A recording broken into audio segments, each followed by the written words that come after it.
5월 7일 KMA 뉴스 브리핑 시작하겠습니다.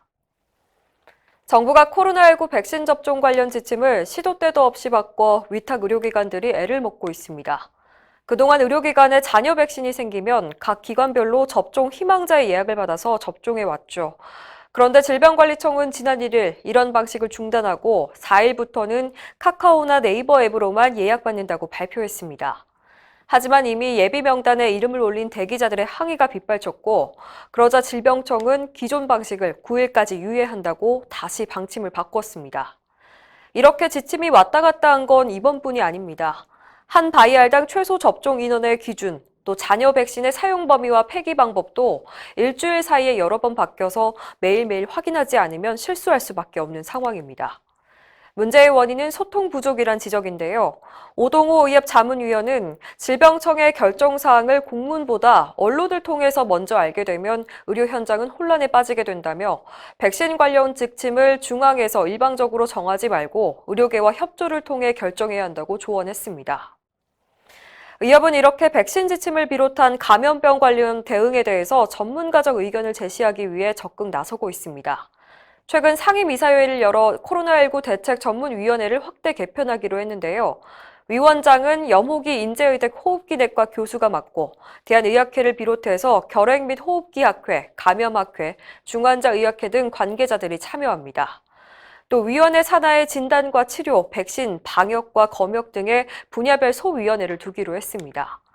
앞서 의협은 국내 코로나19 확산에 대응하기 위해서 작년 1월 신종 코로나 바이러스 감염증 대책 태스크포스를, 또 3월에는 코로나19 대책본부 및 전문위원회를 구성해서 운영한 바 있습니다.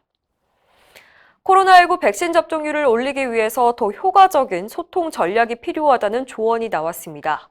대한민국 의학한림원과 한국과학기술한림원, 과학기술단체 총연합회가 공동 주최한 포럼에서 유명순 서울대 보건대학원 교수는 보통 사람들은 내가 맞아도 될 만큼 과연 백신이 안전한가를 판단하는데 매우 다양한 요인으로부터 영향을 받는다며 오로지 과학적으로 안전하다는 설명만으로는 한계가 있다고 지적했습니다. 우리나라는 세계적으로 안전한 접종 시스템을 갖춘 나라고 이런 환경에서 수십 년간 필수 접종, 독감 접종을 해오면서 이미 충분한 백신 효과를 누려왔다는 사실을 국민이 확실히 알도록 해야 한다는 겁니다. 정치 논리를 넘어서는 설득 전략이 필요하다는 주장도 나왔습니다. 최근 한 조사에서 더불어민주당 지지층은 67.3%가 접종 의향이 있다고 밝힌 반면에 국민의힘 지지층은 40.8%밖에 안 됐는데요.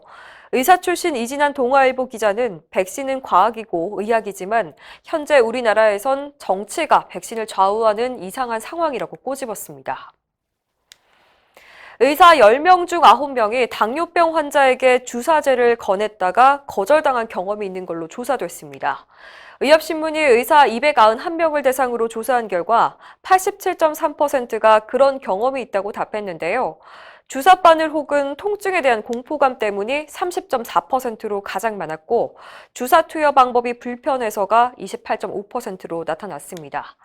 특히 거절당한 의사 중에서 74.6%는 환자에게 다시 한번 주사 치료를 권했는데 그 이유로는 다른 치료제와 비교해서 혈당 조절 효과가 크기 때문이란 답변이 39.1%로 가장 많았습니다. 순천향대 부천병원 목지호 교수는 우리나라 당뇨병 환자 5명 중 1명은 당화혈색소가 8.0 이상이어서 적극적인 혈당 치료가 필요하지만 처음부터 이렇게 주사 치료를 선택하고 받아들이는 환자는 매우 제한적이라고 말했습니다. 따라서 이 주사제에 대한 선입견과 오해를 극복하는 것이 의료진의 숙제이고 정부의 관심과 지원도 필요하다고 밝혔습니다. 한방 약침과 추나요법은 역사적 전통도 과학적 근거도 없다는 지적이 나왔습니다. 김준성 가톨릭의대 교수는 최근 연구 보고서를 통해서 한방 약침은 20세기 중반 이후 민간에서 유래한 것으로 전통적인 한의학적 치료법이 아니라고 주장했습니다. 실제로 한의계 측에서 약침 개발과 확산에 큰 역할을 했다고 인정하는 남성천, 김정원 씨 등은 한의사가 아닙니다. 추나요법도 마찬가지인데요.